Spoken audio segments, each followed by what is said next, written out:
श्री जगन्नाथ मंदिर पुरी भारत की पवित्र धरती पर कई ऐसे मंदिर हैं जिनका इतिहास सदियों पुराना है।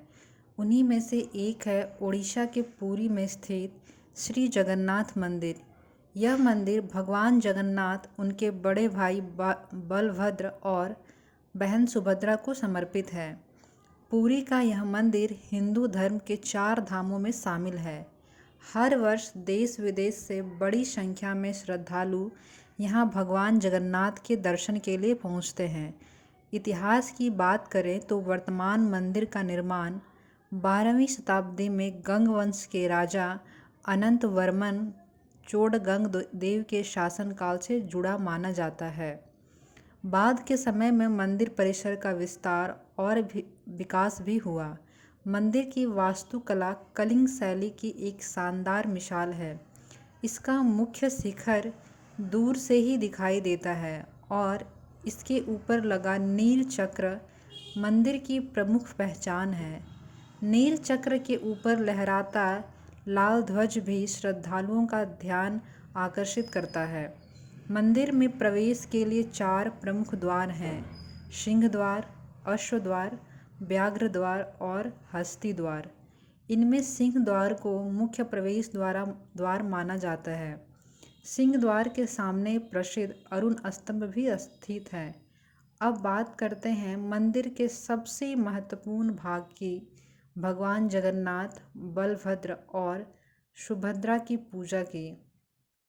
तीनों देवता रत्न सिंहासन पर विराजमान हैं। भगवान जगन्नाथ की प्रतिमा का स्वरूप सामान्य मानवाकार मूर्तियों से अलग है। उनकी बड़ी गोल आँखें और विशिष्ट लकड़ी का स्वरूप जगन्नाथ परंपरा की विशेष पहचान है। जगन्नाथ परंपरा की एक महत्वपूर्ण विशेषता यह भी है कि यहाँ भगवान की प्रतिमाएं लकड़ी से बनी होती है। समय समय पर विशेष धार्मिक परंपरा के अनुसार इन प्रतिमाओं का नवीनीकरण किया जाता है। इस प्रक्रिया को नवकलेवर कहा जाता है। पुरी की सबसे प्रसिद्ध धार्मिक परंपरा है रथ यात्रा।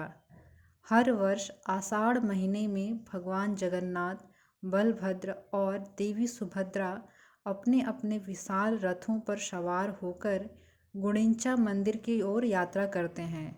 इस अवसर पर पुरी की सड़कों पर लाखों श्रद्धालुओं की भीड़ उमड़ती है।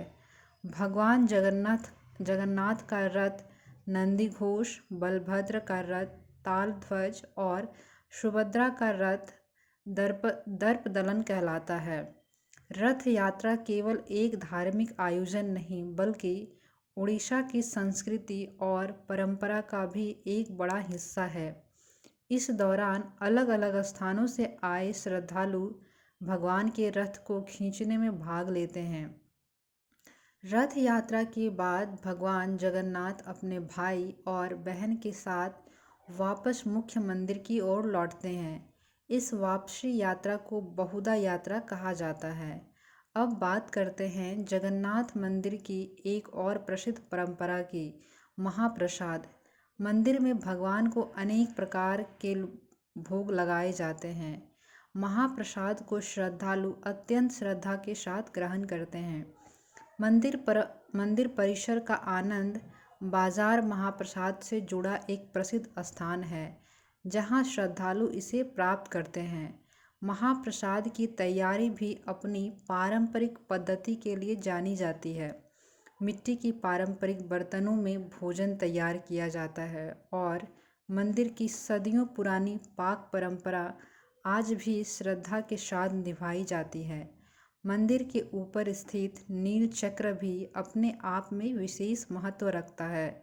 यह अष्टधातु से बना चक्र है और मंदिर के शिखर पर स्थापित है। इसके ऊपर लगा ध्वज हवा में लहराता दिखाई देता है। पुरी का श्री जगन्नाथ मंदिर केवल धार्मिक आस्था का केंद्र नहीं है, यह ओडिशा की वास्तुकला, संस्कृति, परंपरा और इतिहास का भी महत्वपूर्ण हिस्सा है। मंदिर के आसपास का पूरी शहर भी अपनी अलग पहचान रखता है। यहाँ मंदिर के साथ साथ समुद्र तट, स्थानीय बाजार और उड़ीसा संस्कृति का अनुभव किया जा सकता है। और जब हम पुरी के समुद्र तट की ओर देखते हैं तो एक तरफ बंगाल की खाड़ी का विशाल समुद्र दिखाई देता है और दूसरी तरफ भगवान जगन्नाथ का पवित्र धाम। इसी अनोखे मेल की वजह से पुरी आने वाले श्रद्धालुओं और यात्रियों के लिए यह स्थान एक विशेष अनुभव बन जाता है। सदियों से चली आ रही परंपराएं, विशाल रथ, भगवान जगन्नाथ की अनोखी प्रतिमाएं, महाप्रसाद, नीलचक्र और भव्य कलिंग वास्तुकला, ये सभी मिलकर पुरी को भारत के सबसे महत्वपूर्ण धार्मिक और सांस्कृतिक स्थलों में स्थान देते हैं। अगर आप कभी पुरी जाएं तो इस प्राचीन धरोहर को केवल एक मंदिर की तरह नहीं बल्कि भारत की सदियों पुरानी संस्कृति और परंपरा के एक जीवंत केंद्र के रूप में देखिए। श्री जगन्नाथ भगवान की पावन नगरी पुरी को नमन। जय जगन्नाथ। अगर वीडियो पसंद आए तो वीडियो को लाइक करें और चैनल को सब्सक्राइब करें। Thank you.